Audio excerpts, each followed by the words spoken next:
जय हिंद साथियों, आज 28 अप्रैल है और जानते हैं 28 अप्रैल का इतिहास। 28 अप्रैल 1945 को इटली के तानाशाह मुसोलिनी और उसकी पत्नी की हत्या की गई। 29 अप्रैल 1945 की सुबह एक ट्रक से मुसोलिनी, उनकी प्रेमिका और 16 अन्य उनके सहायक लोगों के शव मिलान के चौक पर फेंक दिए गए। इसी चौक में लोगों ने मुसोलिनी और अन्य लोगों के शव पर पथराव किया, लात घूंसे बरसाए और तरह तरह से तौहीनी की। फिर थोड़ी देर बाद उनके शव को उल्टा लटका दिया गया। बता दें कि मुसोलिनी की मौत के 2 दिन बाद 30 अप्रैल 1945 को जर्मनी के तानाशाह हिटलर ने भी खुदकुशी कर ली थी। दुनिया के नक्शे में एक देश है इटली, जहां कभी बेनिटो मुसोलिनी नाम का एक क्रूर तानाशाह था। इस तानाशाह को कभी लोगों ने भगवान की तरह पूजा की, लेकिन जब समय बदला तो उन्हीं देशवासियों ने उसके शव को चौराहे पर लटका दिया। राष्ट्रीय फासिस्ट पार्टी का नेतृत्व करने वाला मुसोलिनी इटली का नेता था। दूसरे विश्व युद्ध के दौरान मुसोलिनी ने एक्सिस समूह में मिलकर युद्ध भाग लिया था। इटली के प्रदापियो गांव में 29 जुलाई 1883 में जन्मे बेनिटो मुसोलिनी के पिता पेशे से लोहार थे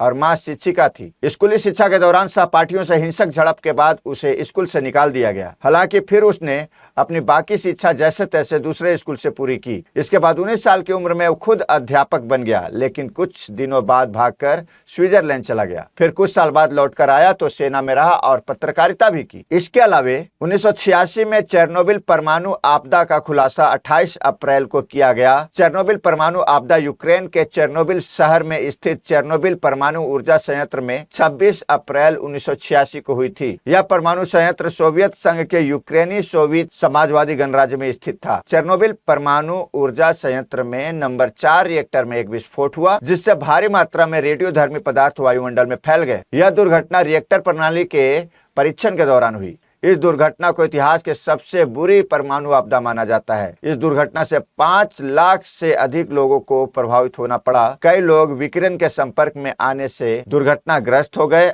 अपंग भी हो गए। यह परमाणु ऊर्जा के इतिहास की सबसे गंभीर और दुर्लभ दुर्घटनाओं में से एक है। धन्यवाद।